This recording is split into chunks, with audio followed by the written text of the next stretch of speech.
Hey, this is Deepak here from digitaldeepak.com and welcome to the day 3 of the 100-day digital marketing course. In today's lesson, we are going to have a look at the various modules in digital marketing. So, hey Sandhya, welcome to the day 3. Hi Deepak, thank you so much. Cool. So Sandhya, yesterday we had a look at the various ways one can make money with digital marketing.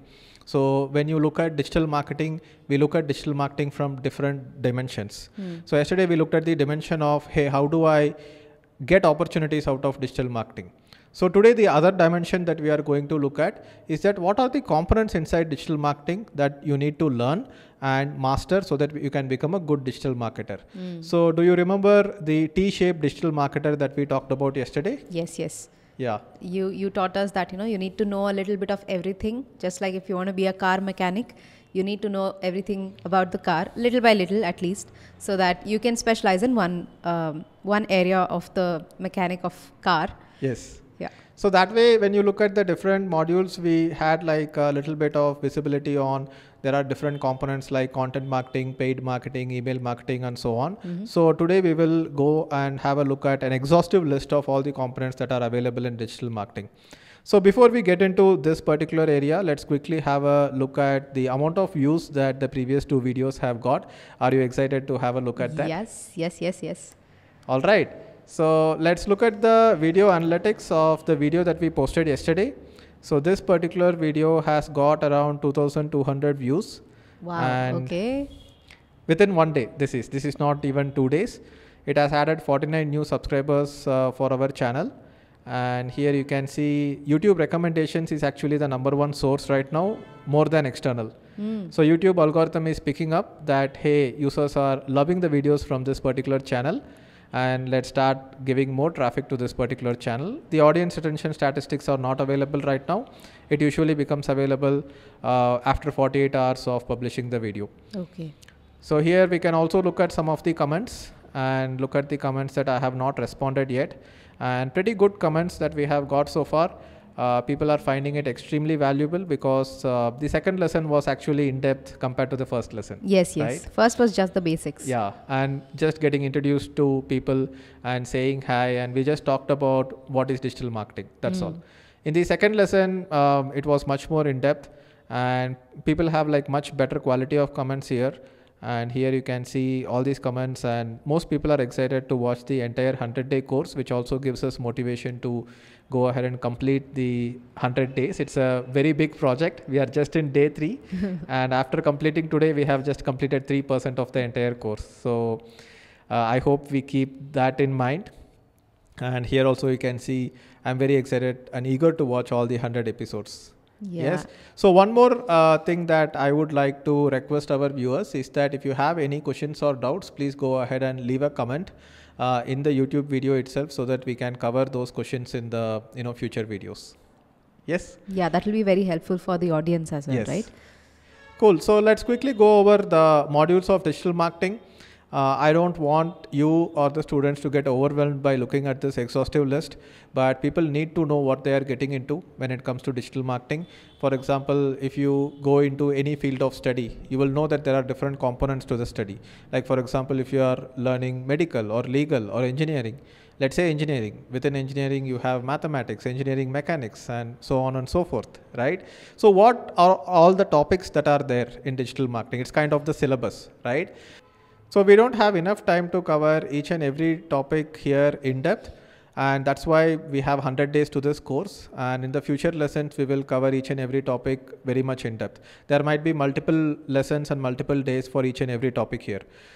So here if you have to look at the starting point of the entire digital marketing journey, it all starts with market research, right?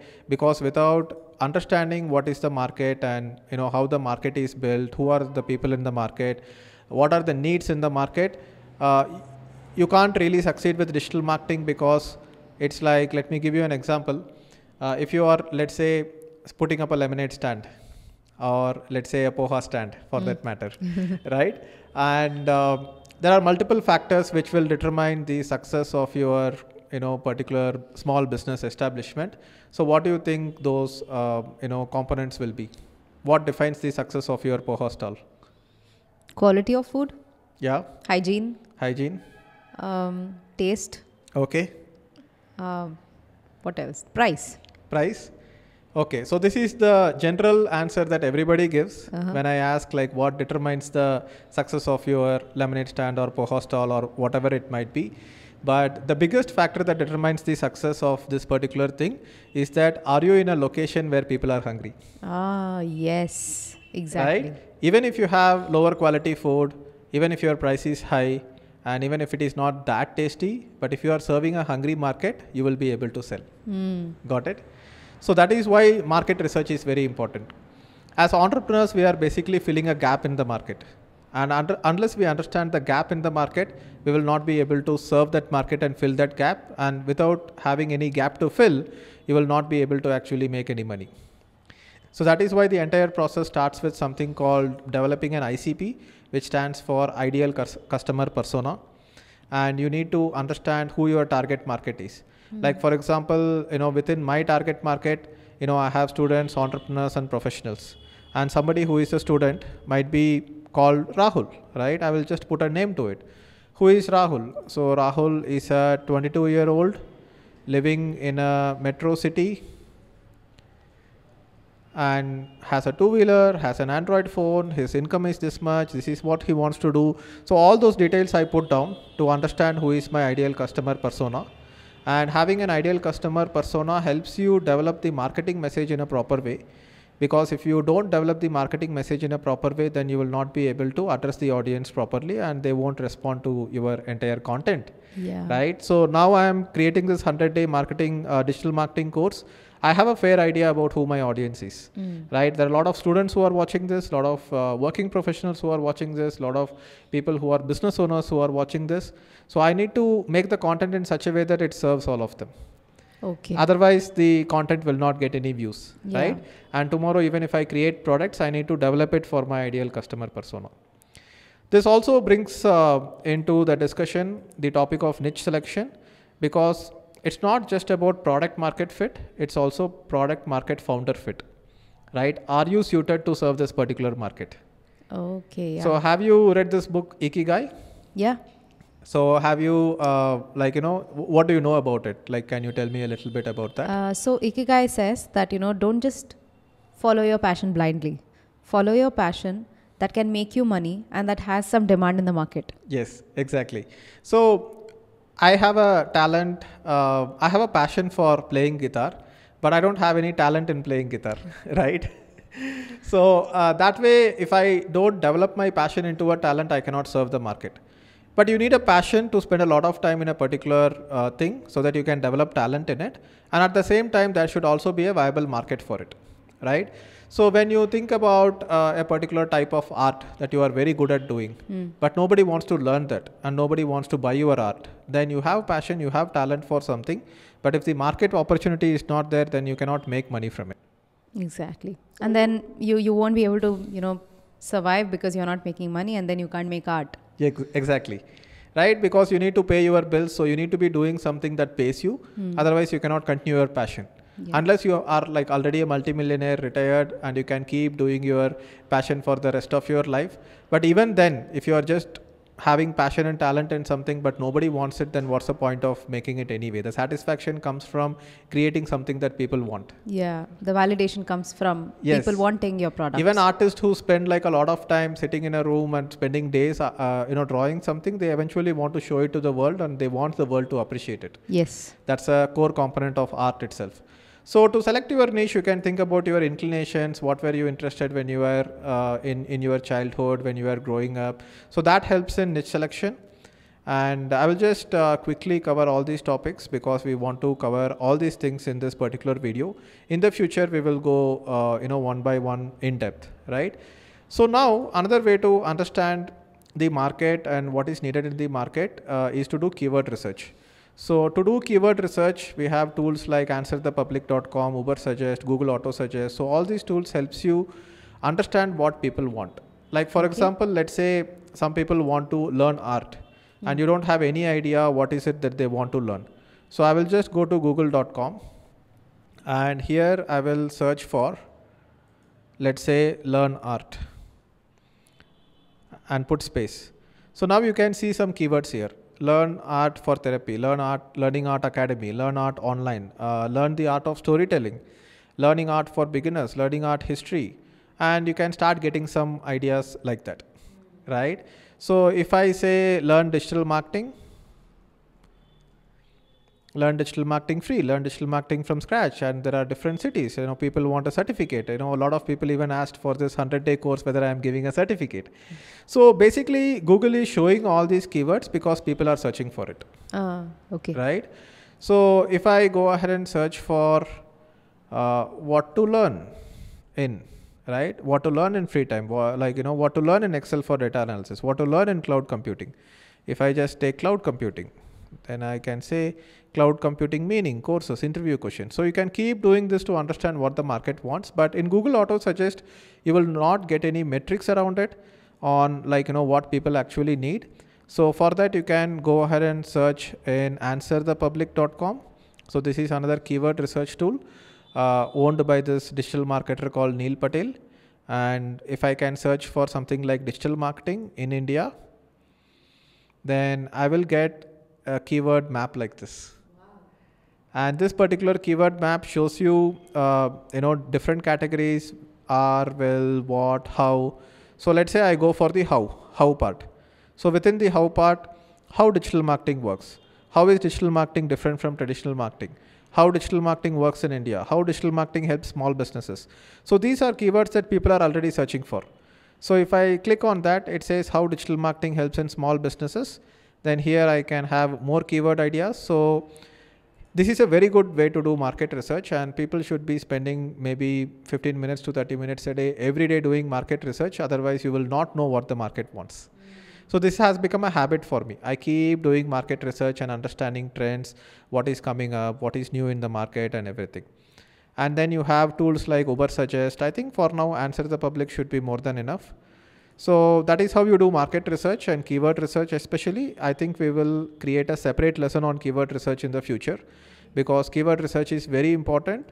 Once you get the right keywords, it helps you with search engine optimization. It helps you with search engine marketing. Because have you noticed ads on Google when you search for something?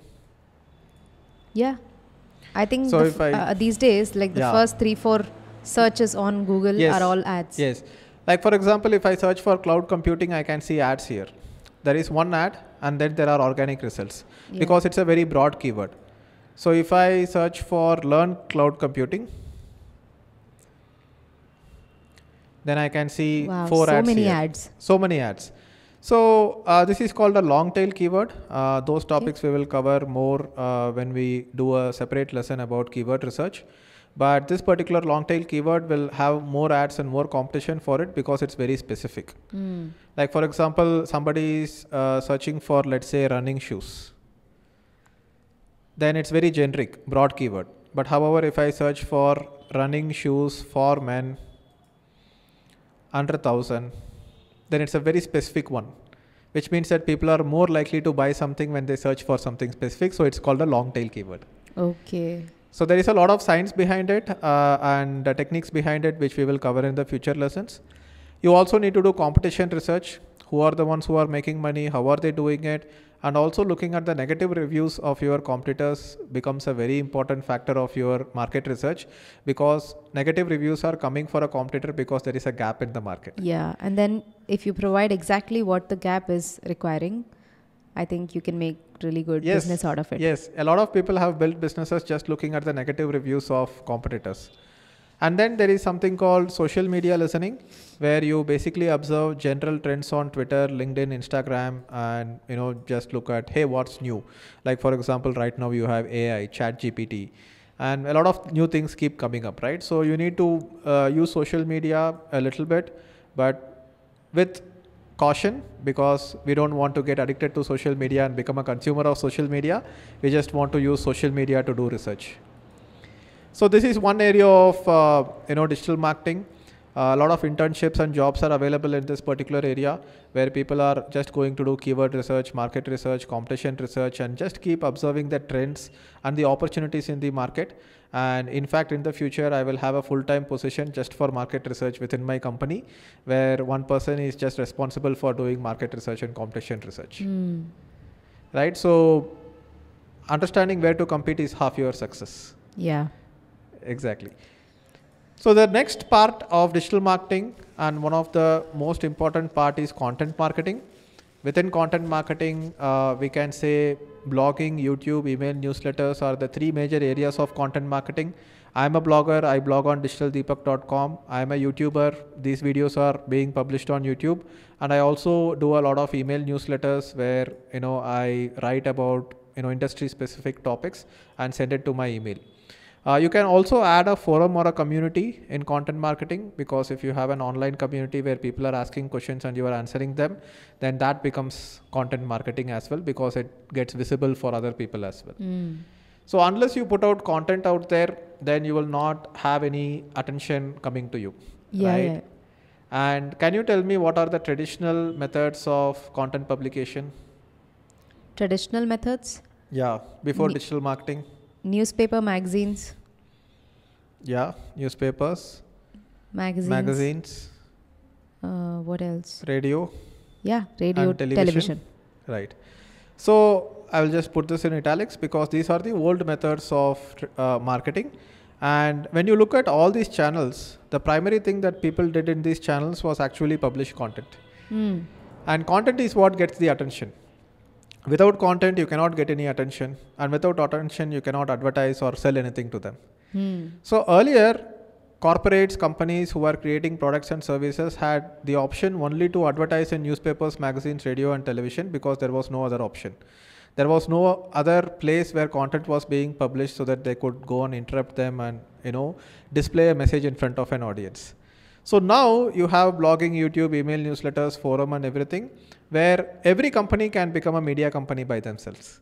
Yeah. And I'm selling digital marketing courses, I'm selling digital marketing services through Pixel Track, but I'm not going and advertising in one of these channels, and I'm creating content myself and distributing it myself so that people come to me.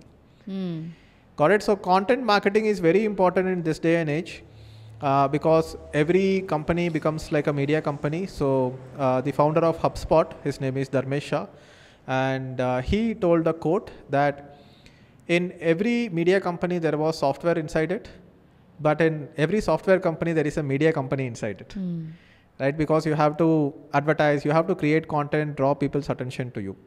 And also the traditional medium of advertising and marketing has become less and less effective over time, because most people are now spending time on their devices, social media, content, and I could add social media also here, like LinkedIn and all those places also becomes one of good distribution channels to share your blog post, YouTube and other content that you create. And you can publish content within social media itself. Like I can publish a LinkedIn post and it will get some reach, and that gives some visibility. So that is content marketing. Within content marketing, content writing, content marketing manager, and a lot of job opportunities and internships are available within content marketing. So that's content marketing for you. And then you have lead generation. Sometimes lead generation falls into content marketing itself, but it's a very important topic that I have put it as a separate module. In this, outbound prospecting, inbound lead generation, referral systems basically come under lead generation. Quickly, if you have to tell me as a beginner, how would you explain a lead? A lead is basically a contact information. A lead is called a lead because it leads to a sale. And if you have a website and if you have visitors to the website, the visitors won't automatically convert into revenue.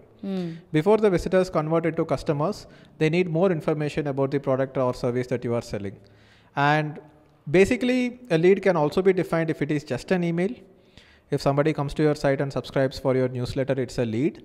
But ideally, I would put NEP into lead generation, which stands for name, email, and phone number. If you have all these three details, this particular detail can lead to a sale. So that is why I call it a lead. Understood. So a lot of internships and job opportunities and freelancing opportunities are available in lead generation, and every company needs leads to sell their products and services. Especially when you have a complex product or a service and it's not a commodity, you cannot just have like an online store, expect people to visit the store and immediately transact with you. Many times people would want to gain more information about the product, and as the complexity and the price of the product keeps increasing, you have to generate leads. Like for example, if you go to a store or a supermarket and buy something, you don't need to like become the company's lead, get more information about it before making a decision to purchase. A lot of products and services can be decided just based on quality and price. But if you are buying something like a luxury real estate property, or if you are buying something like a car, or if it is a B2B purchase where you are buying a medical equipment or a complex service like agency services and everything, people need to learn more about it before they can make a decision to purchase. Yeah. So that is why downloading a brochure or booking for a site visit in a real estate company, it becomes a lead for them. If you want to buy a car, they will first ask you to book a test ride and you give out all the information. And within that information, they will contact you, give you a test ride, and then follow up with you maybe for a month or two before you get convinced to buy the car. So anything that needs customer education needs lead generation. Okay. Got it? Understood. So then we have performance marketing. Performance marketing includes Facebook ads, Google ads, LinkedIn ads, Twitter ads. Within Google, you have display ads, search ads. You have Instagram ads and WhatsApp ads, within Facebook. So Google ads is very complex, and I will do a separate bunch of videos on Google ads itself. Facebook ads is also, it's not that easy, even though a little bit easier than Google ads. So these are the paid advertising mechanisms that we use to go ahead and attract people, because with content marketing you are completely attracting people with just organic traffic. You don't have anything more than that. But with performance marketing, which is also called paid ads marketing sometimes, the names are used so you interchangeably. measure how much an ad is getting you back. Exactly. In So revenue, there is this term called ROAS, which stands for return on ad spend. Okay. So basically that is the most important metric when it comes to performance marketing. So performance marketing is the measure of how much a paid ad is getting back to you. If you put $1 in ads, are you getting $2 back in revenue or profits? So sometimes we call it POS as well, which stands for profit on ad spend. Okay. Instead of return on ad spend. Return is mostly into revenue. So I can give you a slight overview of Google Ads. If you would like to quickly have a look at the dashboard where we perform Google Ads operations. So I will sign into my Google Ads account. And again, I don't want to overwhelm you with the dashboard. So this is ads.google.com. Yeah. Okay. So earlier it was called Google AdWords. Now it's called Google Ads. So this is my Google Ads dashboard where I can run ads for anything. I can run ads for my YouTube channel. I can run ads for my landing pages. So here you can see all time. For a single campaign, I have got 773 conversions, 3.53 million clicks. The average lead cost has been 15 rupees 39 paise. And I have spent 1 crore 20 lakhs approximately on a single ad campaign. Wow. Okay. So how am I able to spend so much for an ad campaign? Is because I keep getting return from this, right? And I advertise my free digital marketing course. Earlier, I had a free digital marketing course which only had 25 videos. This 100-day course is the upgraded version of it. So in the future, I will be running ads for this particular course as well, not just put it free on YouTube. Okay. Right? And I will put it on an email newsletter. I will embed these videos that we are making on a blog. And I will have a community around it where people can start discussing about it. So all this is in work. And this is something that I will build here in this course and also show you how it is done, along with giving you exercises for doing it as well. Wow. So this is Google Ads and performance marketing. Then we have SEO. SEO is basically search engine optimization. Keyword research is very important for SEO. And basically what you do is that you understand what people are searching for, pick out those articles, put it on your blog, and your blog is more likely to rank for those particular keywords. Okay. It also has one important thing, which is backlinks.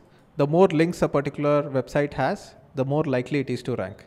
So if my website has more backlinks, which means if other people have mentioned my blogs in their websites, yes, then I rank higher. Yes.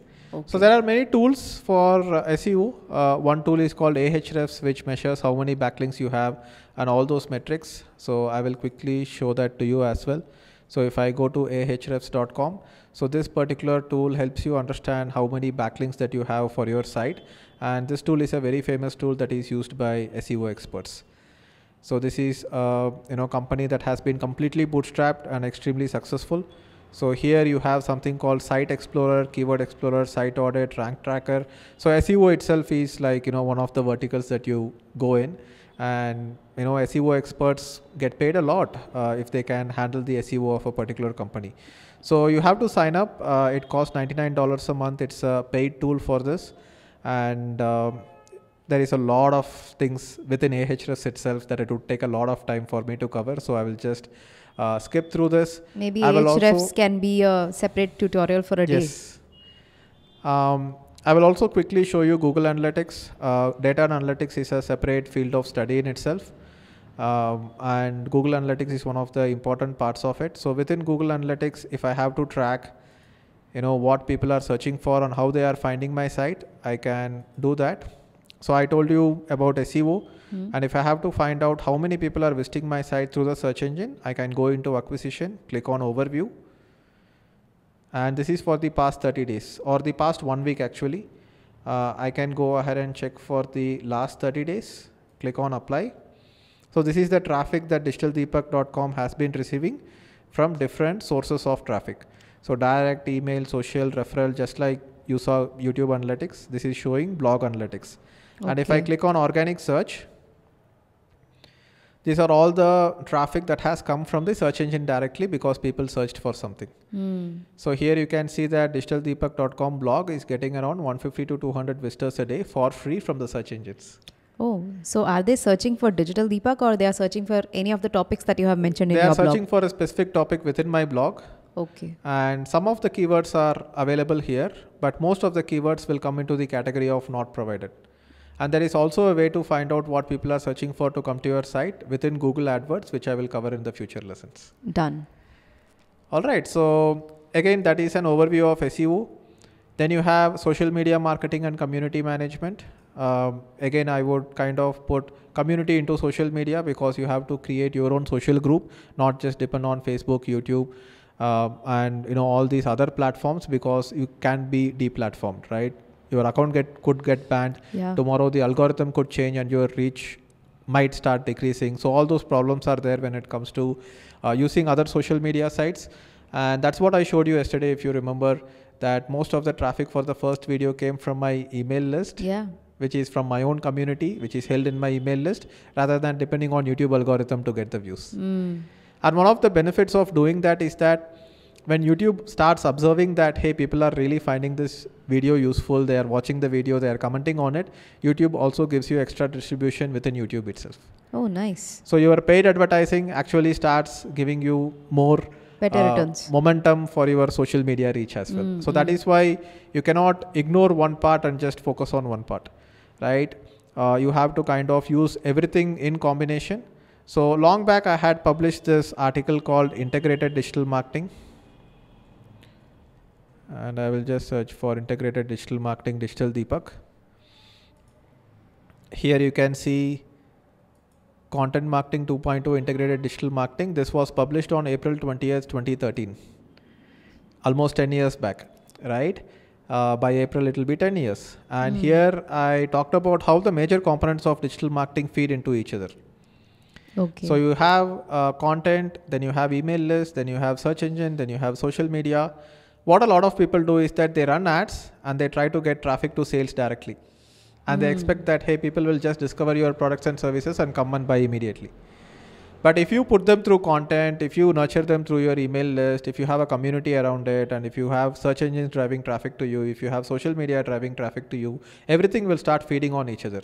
We could do a separate lesson on integrated digital marketing process flow itself, because this is a very in-depth concept which I have developed, which a lot of corporates are now using, a lot of influencers are using this method to make sure that all their digital marketing activities feed into each other and it gives you the maximum return for all the efforts that you are putting.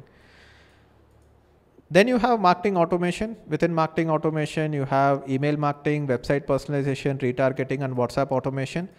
We had a little bit overview on email marketing in the previous video. Yeah. So again, I will not go too deep on it to keep it simple and not overwhelm you.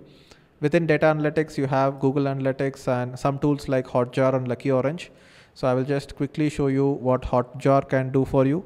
There are many similar tools to Hotjar. So if people visit your website and then you want to observe how they behave on your site, including their mouse movements, where they are clicking, how long they are taking time to scroll the page. You can analyze all that with Hotjar tool. What, really? Yeah. So that's like somebody spying on a customer, right? But you don't know who that customer is. So it's kind of anonymized data. Like for example, if you have a site and you see that this particular button is getting the most clicks, then you can optimize for it.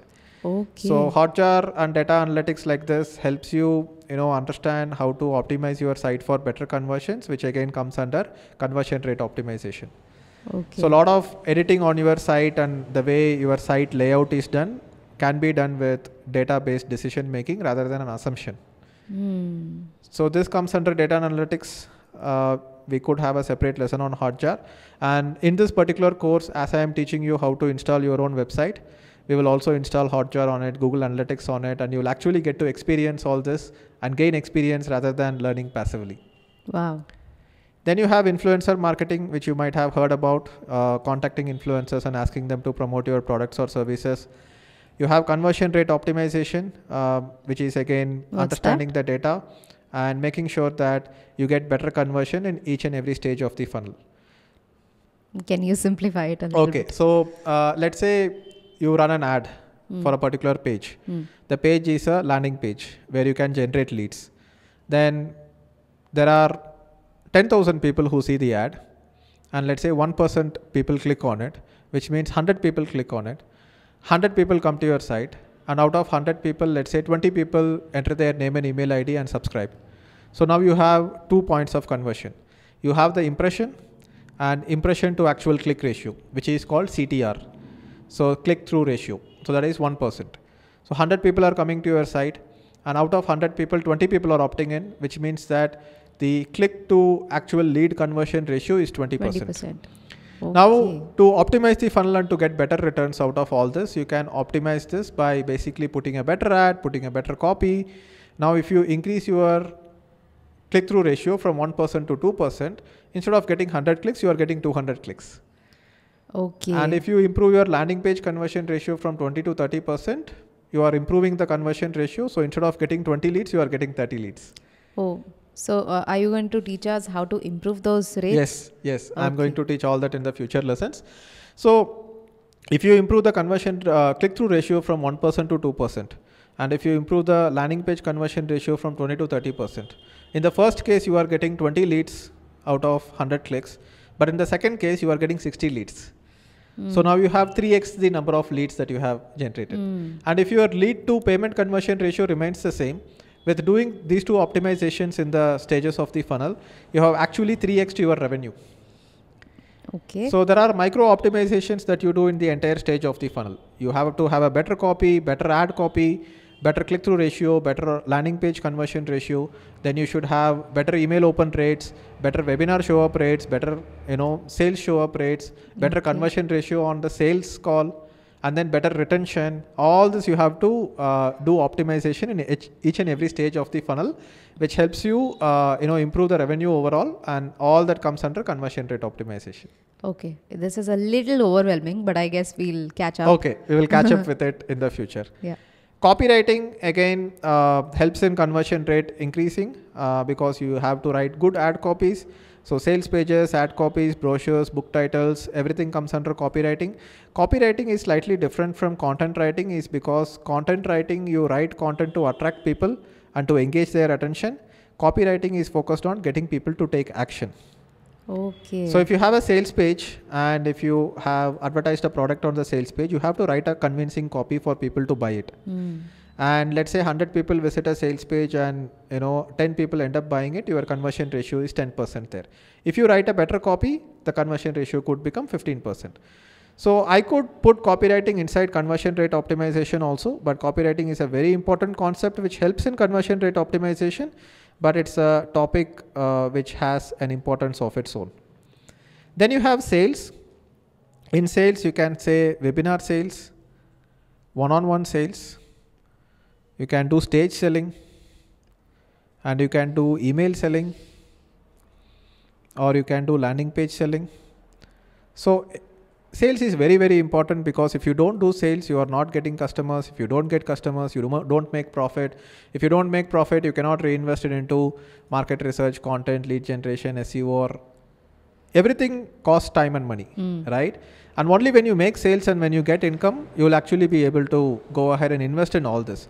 And that is one of the biggest difference between the brand Digital Deepak and any other YouTube influencer, because most of the YouTube influencers just keep posting content on YouTube. Maybe they will earn some money from brand sponsorships. Sometimes they will earn money from, affiliate income or AdSense income, but they don't have a funnel and a product of their own. And that is why I keep telling YouTubers that even if they have 1 million subscribers, have your own funnel, have your own email list, have your own community outside the platform, and then also sell something to them. And sell high ticket. High ticket meaning, at least in India, 1 lakh and above. And if you don't sell high ticket for the right customers, then you can't make profit from it. And if you don't have profit, eventually you will burn out. Yeah. So you might have heard of the term called creator burnout, where creators just get so tired of creating content all the time. Yeah, because they don't get returns. They don't get enough returns for it. If you have enough returns for it, then the motivation to sit and create content makes sense. And for me to create such in-depth content for the 100-day digital marketing course and give it out for free is enabled by the people who pay for Alpha Club. Alpha Club customers pay a pretty huge sum for being a member, and that revenue keeps the light on in this office, pays my own salary. I could invest in computers, cameras, and have enough time to edit all that, because it is made viable by the people who, pay for me. And it is also like, think about it like a gym membership. If 100 people join a gym and all the 100 people come to the gym will not work, right? The people who pay for the gym but don't come every day to the gym are subsidizing the people who use the gym regularly. So there is a metric to it, and we will talk more about it in the future when we talk about how to make money with membership sites. But we need to cover the basics first. So then you have customer success, which means that after you have done the sale, you have to be responsible for the success of your customers as well. Otherwise, they will not renew, they will not retain with you as a customer. Like for example, in Alpha Club, we spend enormous amount of time and energy in making sure that our customers are also successful. That's when they will say good things about us, referrals will come, new customers will come, and then we will be able to renew them also in the future, right? So customer success is a part of digital marketing. I will also add web and app development and UI UX design. Sometimes this might not be completely inside digital marketing, but it's very important for digital marketing, because a good app and a good website increases conversion ratios from app users to purchasing customers or engaged community members. You also need to focus on UI UX and design. So do you know what UI UX means? User interface, user experience. Perfect. Great. And these two things are like, kind of app based, because you have an interface and you have an experience of the entire thing. And do you know the difference between UI and UX? No. Okay. So user interface is basically visual. Like for example, this particular mind map tool has a user interface. I can go click on file, click on save, what are the shortcuts I use, the color, the font, the background. This is the interface, right? And how does it make me feel after using it? That is the experience. So if I have a very good ease of use, obviously ease of use also needs a good interface. Yeah. But sometimes you have a very visually appealing interface, but to actually use it is very difficult. Yeah, some hidden buttons will be there. You can't figure out where save option is. Yes. That's when the customer gets irritated. Can you tell me an example of a bad UI UX? You really want me to? Yeah. Okay. What do you use when you travel? IRCTC? So that is an example of a website with very bad UI and also very bad UX, right? No, they're better now. They are better now a little bit, but still they don't have the motivation to make it better, because they don't have any competition. If you look at flight booking sites, there are so many flight booking sites, like let's say Make My Trip, Yatra.com, ClearTrip. I always use ClearTrip over everything else, because the interface is very good and the user experience is very good. It's very easy to book a flight ticket on ClearTrip, and I can just click, book a flight ticket, it's done. So UI UX also helps you improve the conversion ratios, right? So that is why it's important. And when it comes to design, You can include graphic design, banner design, website design, infographics, brochures, everything under design you can include. So this is an exhaustive list. I can't really think of anything else. Some might say that e-commerce marketing is also a part of digital marketing, but within e-commerce also you need to just do one of these things, right? So this is pretty much all the modules in digital marketing. I have listed out 15 of them. So hope this is clear for you, Sandhya. Very much clear. Some of them were a little overwhelming, but then as you assured, we'll be covering it in the further sessions. Of course. So yeah, that brings us to the end of day 3 of the 100-day digital marketing course. And we have completed 3% of the entire course.